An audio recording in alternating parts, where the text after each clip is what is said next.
What are some? I was chatting with somebody else about some weird guest stories. What are some other interesting guest interactions that you've had that either you've laughed about or you were just like, this right here, this is why I don't want to go back, that you can Oh remember. man. Well, I try the thing for ships for me, and I won't put it on any company that Sure. always makes me wonder about going back, is the pursuit of this hierarchy that goes on. I find that a little dull now. Like people always coming around, trying to flex their stripes or whatever. That kind of gets, that Yeah. wears thin.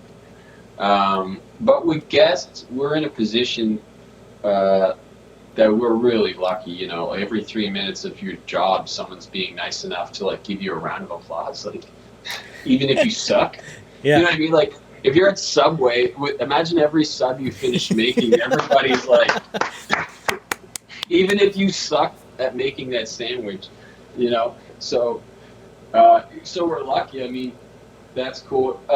There's been a couple times where guests, I've had to really put my foot down and just be like, "Listen, buddy, like, go sit down. Like, Mm-hmm. this is this. You when you bought a ticket to go on this cruise ship, it didn't include, degrading me. So go sit down.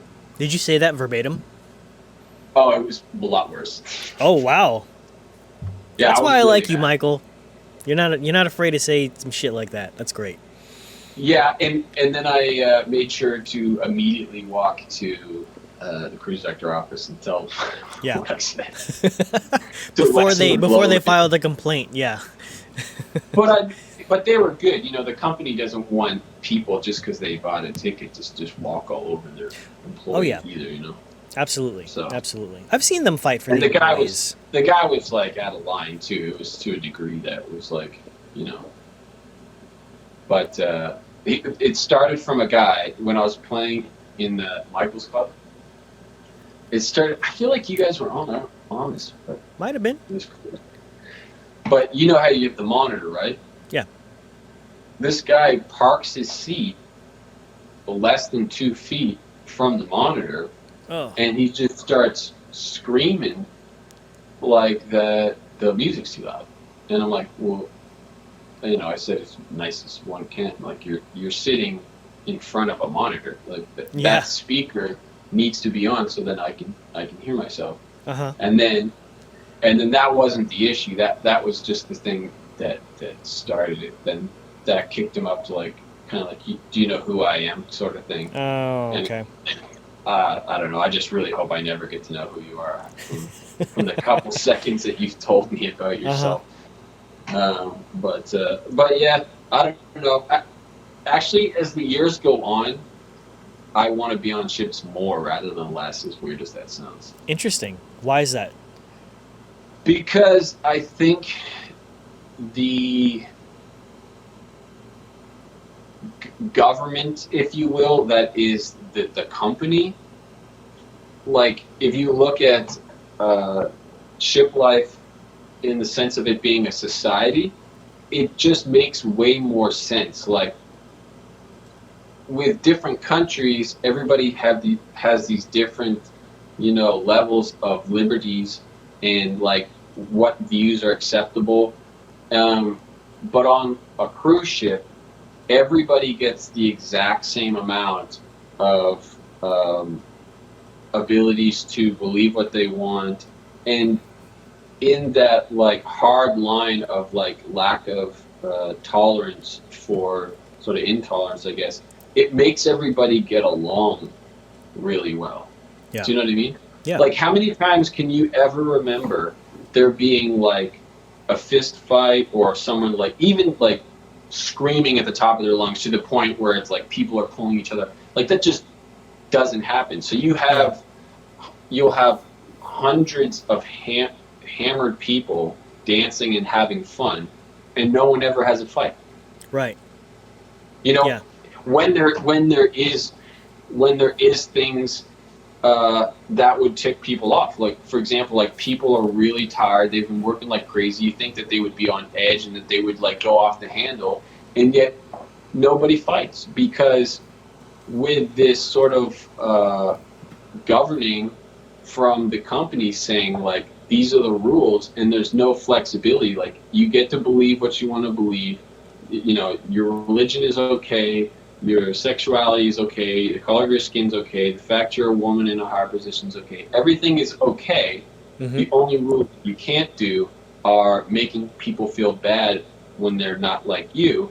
Right. Then and there's no wiggle room, so people don't even try it, and then Right. nobody's Right. fighting. Where in, and it's not that I don't believe in freedom of speech. Don't get me wrong, but it just happens to be a bubble that I like being in, I guess, Yeah. because there's a whole lot less drama. Right.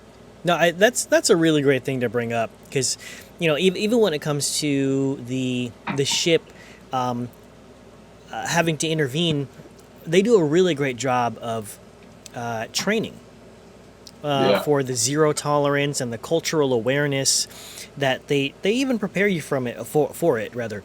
They prepare you for it in the first 2 weeks of the ship. Like, yeah, you're gonna meet a bunch of people. They got different, you know, cultures, this, and this, and I feel like they do what they can, and I feel like that has, you know, a good amount to do with the acceptance there. But in addition to the fact that, yeah, you really are just inundated with different cultures and different people, and yeah. very quickly you realize like, oh, we're all different here, and this is cool. And I really feel like nobody gives a shit.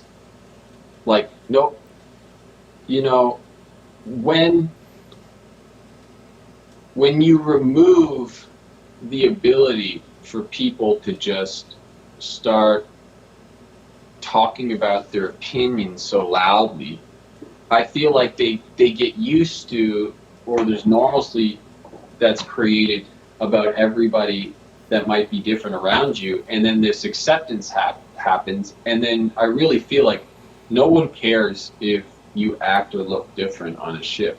Right. Like, do you know what I mean? Like, Yeah. I've never. I mean, I guess you know that's as they say, the white privilege. I guess so. I don't, but I Coming from don't a white perceive it. guy.